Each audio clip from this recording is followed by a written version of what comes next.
What's up, guys? Welcome to the next episode of Final Second Sports Talk. I know it's been a while since I had my last one when I talked about the COVID-19 outbreak and how it's affecting sports across the nation. And I know I'm late to react to this news I'm about to talk about, but I figured it's not that late, so I figure I still will. Some of you guys might have heard already, but the headliners for this year's NBA Hall of Fame inductees have been announced. And Tim Duncan, Kevin Garnett, Kobe Bryant are the three headliners that are going to be inducted this year. Just wanted to give my take on each three of them, basically like giving their stats and why I think they're deserving of being in it. So starting off with Tim Duncan, first overall pick in the 97 draft by the Spurs, played all his career with the Spurs, 19 years. He's actually currently the assistant coach right now, so that's pretty cool how he stayed with the organization. And his all these players' resumes, when I was looking at them, all pretty impressive. But for Duncan, 5-time champion, 3 times Finals MVP, 2-time NBA regular season MVP, 15-time All-Star. He actually also won the All-Star MVP back in 2000. He was a 10-time All-NBA first team, 3-time All-NBA second team, 2-time All-NBA third team, 8-time All-Defensive first team, 7-time All-Defensive second team. So that just all right there, pretty freaking impressive to say the least. He did win Rookie of the Year in 98, and then of course he was All-Rookie first team that same year in 98. When I found this was pretty impressive. Pretty cool, actually. He won the NBA Teammate of the Year award in 2015, which I guess is an award now that they give every player, like during the NBA awards when they announce MVP, Rookie of the Year, and all that stuff. They have this award. I don't remember what it said, how long it's been going on for, but he won it in 2015. I thought that was pretty cool, and I think it said last year's winner was Mike Conley or something. So that's pretty cool.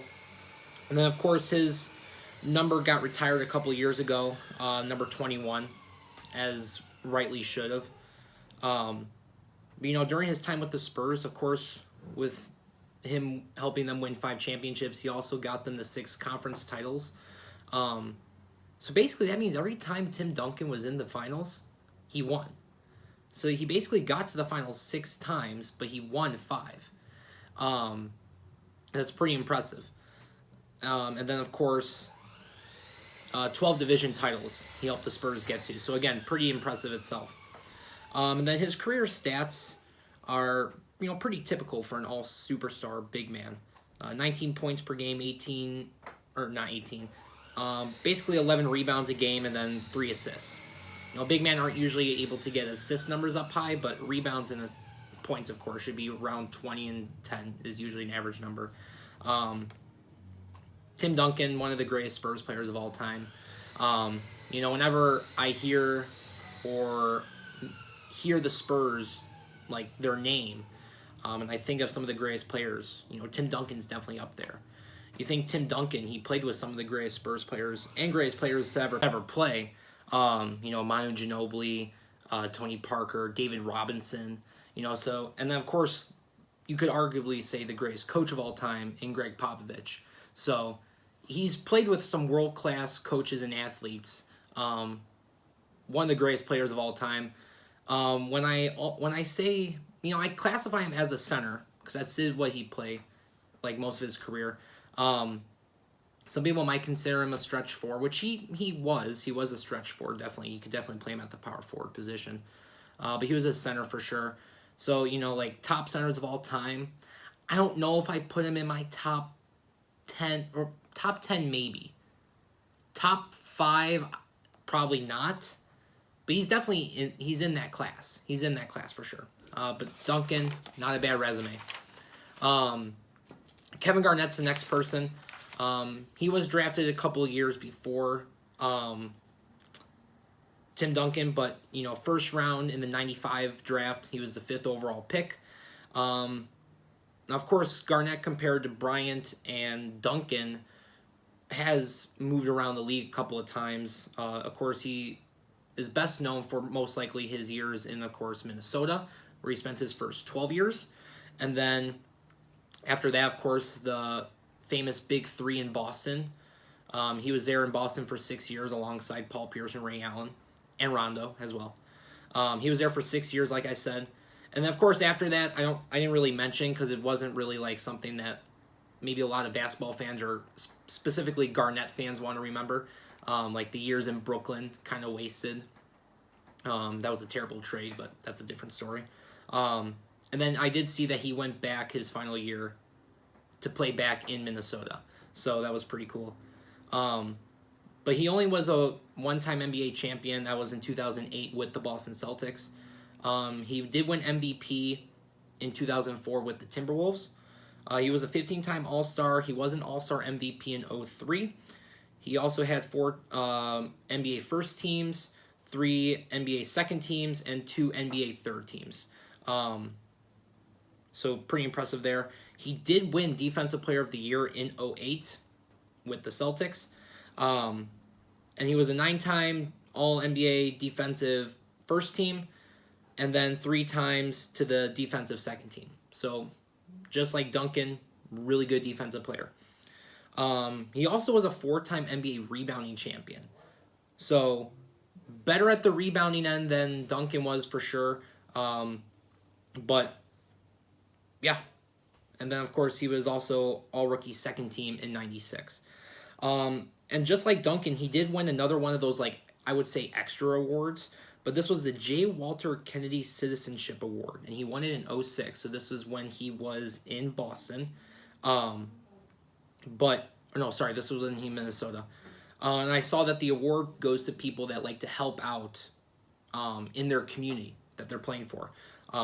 So pretty awesome award to win, honestly. And I didn't actually know that Garnett won that award. So it's pretty cool that he won an award, something like that. Gives me a little bit more respect for him. Not that I didn't have any disrespect for KG. I just, having someone win an award like that gives them a little bit more of like a, you're a good person kind of thing. He didn't really do much in Minnesota because Minnesota's never really been a good team. But they did get a division title in 2004. But then, of course, most of his accolades came with Boston. He won the one championship in 2008. And then Celtics were able to win 5 division titles during his span. And he did get his jersey retired in Boston, the number 5. And I read an article or a post the other day. And I guess KG's never going to get his jersey retired in Minnesota because he doesn't like the front office. He just didn't really like the organization. I think he will still eventually, but right now I don't think it's going to happen. But we'll see. And then his career stats is almost 18 points per game, 10 rebounds, and then almost 4 assists a game. So for a 4-time rebounding champion, his rebounding numbers actually weren't even that good compared to Duncan's. Duncan actually had higher rebounding averages. So interesting to see there. But KG, also great resume. When I think of greatest Celtics players, it's kind of hard because there's a lot. You got Larry Bird, KG, Paul Pierce, Ray Allen, Rondo, of course, Danny Ainge, Pete Maravich, just the list goes on of greatest Celtics players. But then when you really think of greatest Timberwolves players, not a whole lot come up the top of your head, but the first one that does is Kevin Garnett. So even though he didn't really do much in Minnesota as compared to Boston, he in my opinion is better known as he's a better Timberwolves player of all time than he is on the Celtics of all time. Just because Celtics have had years of greatest players. Oh, and Bill Russell. How did I forget Bill Russell as one of the greatest Celtics players? So Garnett, I always think is the best Timberwolves player of all time, not as Celtics, of course. But of course, people might want to disagree with me. And then, of course, Kobe Bryant, the last one. Drafted in 96, first round, 13th overall pick.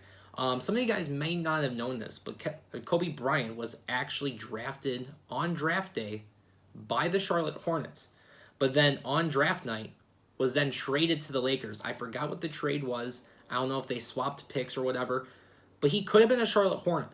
And it's one of those biggest what ifs in NBA history, because it's like, what if Kobe Bryant was in a Hornets uniform? You know, would he have been the player he, kind of a thing? So it's like, it's really interesting to think, but, Lakers did a great trade. Of course, he spent his entire 20 years with the Lakers. That's interesting. Out of these three that are headlining this Hall of Fame inductees, two of the three have played literally their entire career with that one team. So I think that's kind of interesting. But, of course, during his career, he was a 5-time champion, 2-time finals MVP. He regular season MVP in 2008, 18-time All-Star, 4-time All-Star MVP. That's pretty impressive itself. He won those MVPs in 2002, 07, 09, and then 2011. 11-time All-NBA first team, 2-time for both All-NBA second and third team. He also was a 9-time NBA All-Defensive first team and a 3-time NBA All-Defensive second team. I know a lot of people over the years have said, like, Kobe doesn't really play defense. You might want to recheck that, because he actually does play defense, clearly. To be nominated 12 times, 12 different years to a defensive team, first or second, doesn't matter. Only 5 players per team. 10 players in an entire year will always get nominated for, like, defensive teams. And to be nominated 12 times in a 20-year career, that means you're a pretty good defensive player. So he was also a 2-time scoring champion in 06 and 07. Interesting, he was also a slam dunk contest winner back in 97. So that's pretty interesting to see a sophomore player win the slam dunk contest. And we all know Kobe's been known for those crazy, flashy dunks. So, all rookie second team. He also won the Player of the Year award in 96. Another one of those awards, sort of like the Citizenship Award and the Teammate of the Year. But he won Player of the Year.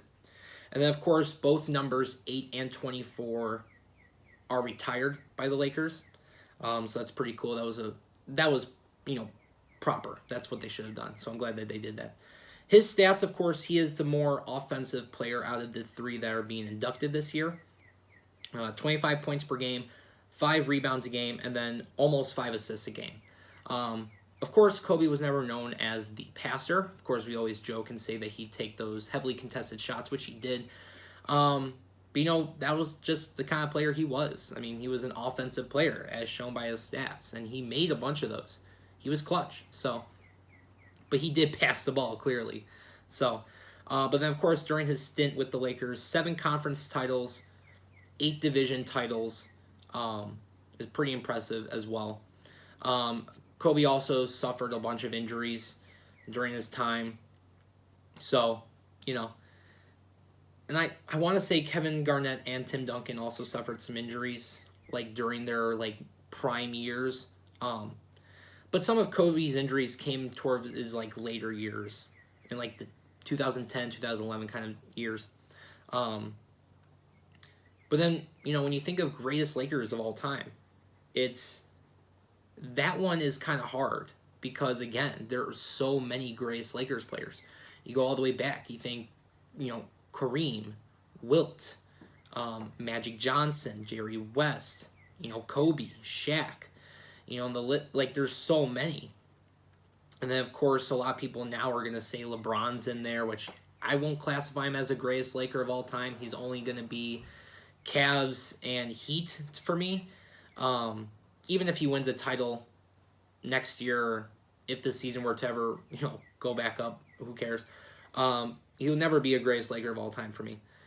And even if Anthony Davis was honestly I guess if Anthony Davis was to play out the rest of his career in LA, which I never see happening, maybe I can consider him, depending on what he does. But Kobe's definitely up there for me. I do think he's in my like top 4 of Lakers of all time, alongside with Magic, Jerry, and Wilt.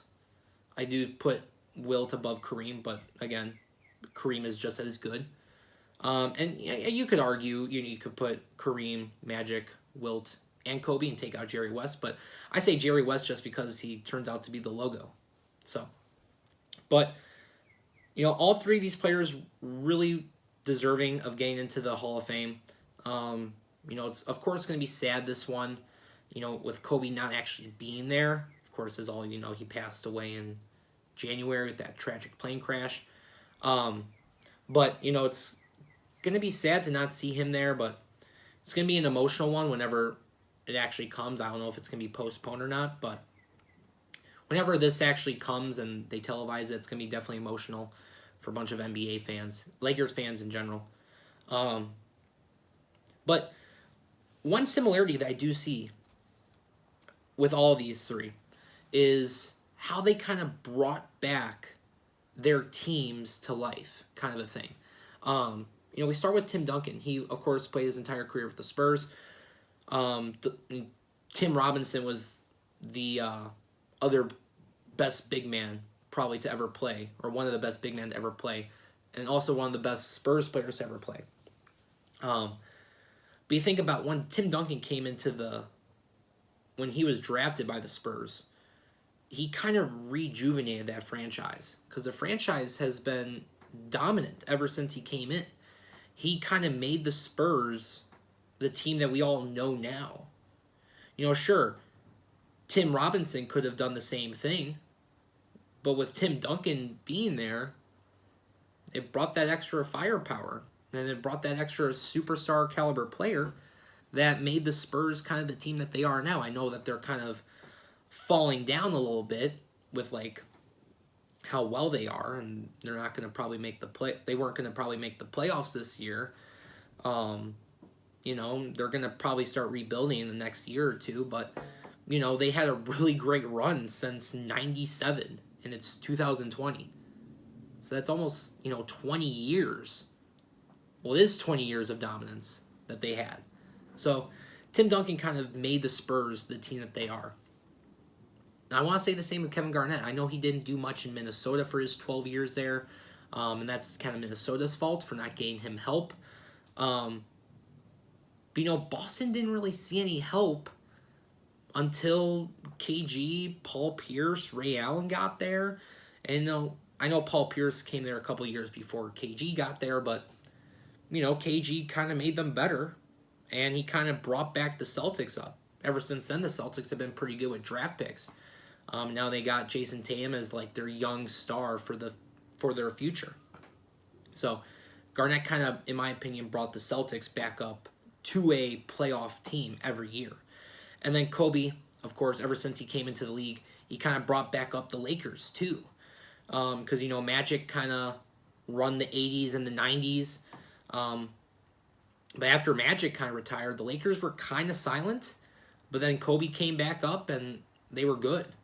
And, you question if Kobe wasn't a Laker, the Lakers wouldn't have won those extra championships, with Shaq and, their back-to-back wins in 09 and 10.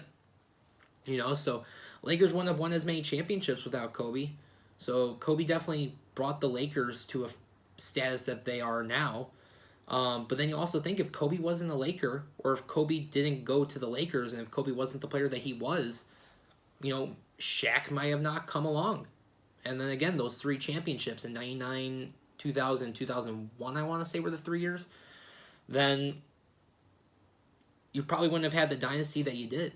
So all 3 of them are really deserving of getting to the Hall of Fame. All have great classic resumes.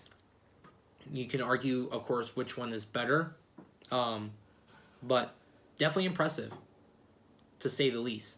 And I'm sorry for earlier on the noise in the background. Just got some people working on some stuff, home renovations in the garage. So I had to film this video, though, so sorry for that.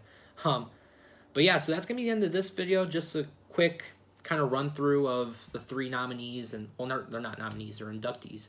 But yeah, so thank you guys for watching. The next video is actually going to be dealing about the NBA horse tournament that was just announced the other day. So stay tuned for that video. But thank you guys for watching. Please subscribe if you're new. I definitely would want to see that number go up. But thanks for watching.